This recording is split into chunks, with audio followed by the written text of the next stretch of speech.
ఈ పోషకాల లోపం ఉంటే మూడ్ స్వింగ్స్ ఎక్కువగా ఉంటాయి. విటమిన్ బి మెదడులోని న్యూరో ట్రాన్సిస్టర్లు, కెమికల్ మెసెంజర్స్ ఉత్పత్తిలో కీలక పాత్ర పోషిస్తుంది. ఇవి భావోద్వేగాలను నియంత్రిస్తాయి. మీకు బి1, బి6, బి12 లోపం ఉన్నట్లయితే ఒత్తిడిగా, చికాకుగా, అలసిపోయినట్లు అనిపిస్తుంది. మీరు విటమిన్ బి పొందడానికి సోయాబీన్స్, దంపుడు బియ్యం, కూరలు, తృణధాన్యాలు, లీన్ ప్రోటీన్లు, గుడ్లు, బాదం పప్పు, చేపలు, వేరుశెనగ వంటి ఆహారాలు మీ డైట్లో తీసుకోండి. మూడ్ సెట్ అవుతుంది. మనకు శరీరానికి రోజుకు 300 గ్రాముల మెగ్నీషియం అవసరం.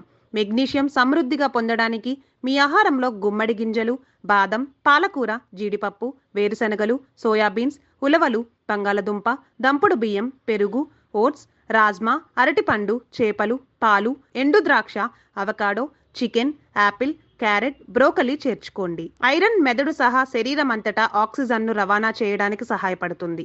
ఆక్సిజన్ స్థాయిలు తగ్గినప్పుడు మీ మానసిక స్థితిని కూడా ఎఫెక్ట్ చేస్తుంది. పీసీఓఎస్తో బాధపడుతున్నారా? ఈ ఫుడ్స్ తినొద్దు. పాల ఉత్పత్తులలో పోషకాలు అధికంగా ఉంటాయి. ఈ పోషకాలు మన ఆరోగ్యానికి ఎంతో మేలు చేస్తాయి. అయితే డైరీ ఉత్పత్తులు ఇన్సులిన్, ఆండ్రోజన్ స్థాయిలను పెంచుతుంది. తక్కువ కొవ్వు, స్కిమ్డ్ పాల ఉత్పత్తులను ఎక్కువగా తీసుకుంటే పీసీఓఎస్ లక్షణాలు తీవ్రమవుతాయని నిపుణులు అంటున్నారు.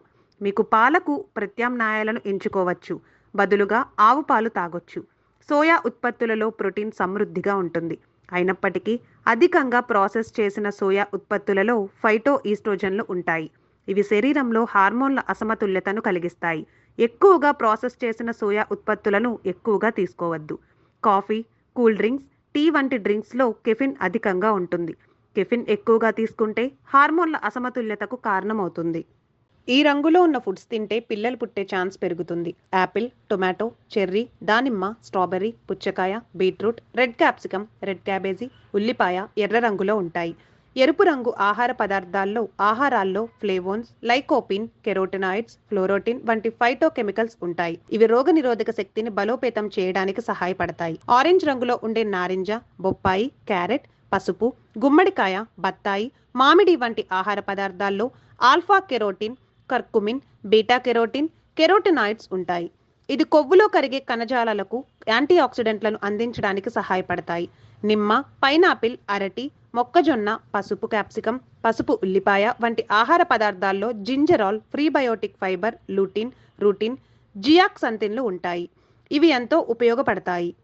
సడన్ గా బరువు పెరిగారా? ఈ సమస్యలు కావచ్చు. T3, T4, TSH అనే హార్మోన్ల ఉత్పత్తిలో తేడాల వల్ల థైరాయిడ్ గ్రంథి వేగంగా లేక నెమ్మదిగా పనిచేస్తుంది. హార్మోన్లు తక్కువగా విడుదలైతే థైరాయిడ్ గ్రంథి పనితీరు తగ్గిపోతుంది. దీన్ని హైపోథైరాయిడిజం అని పిలుస్తారు. హైపోథైరాయిడిజంలో అవయవాలు నెమ్మదిగా పనిచేయడం వల్ల క్యాలరీలు అంత త్వరగా కరగవు. అందుకే శరీరంలో కొవ్వు పేరుకుపోతుంది. దీని కారణంగా వేగంగా బరువు తగ్గుతారు. హైపోథైరాయిడిజంలో గుండె కొట్టుకునే వేగం కూడా తక్కువగా ఉంటుంది. ఆరోగ్య నిపుణుల అభిప్రాయం ప్రకారం గుండె వైఫల్యం, కాలేయ సమస్యలు ఉంటే శరీరంలో ద్రవం నిలుపుదలకి కారణం కావచ్చు. దీంతో శరీర బరువు ఒక్కసారిగా పెరుగుతుంది. మీరు అకస్మాత్తుగా బరువు పెరిగినట్లు గుర్తిస్తే వెంటనే డాక్టర్ను సంప్రదించడం మేలు. శరీరం అధిక మొత్తంలో కార్టిసాల్ను ఉత్పత్తి చేసినప్పుడు కుషింగ్స్ సిండ్రోమ్ సంభవిస్తుంది. ఇది జీవక్రియకు నియంత్రించే హార్మోన్లు. ఈ స్థితిలో సడన్ గా బరువు పెరుగుతారు.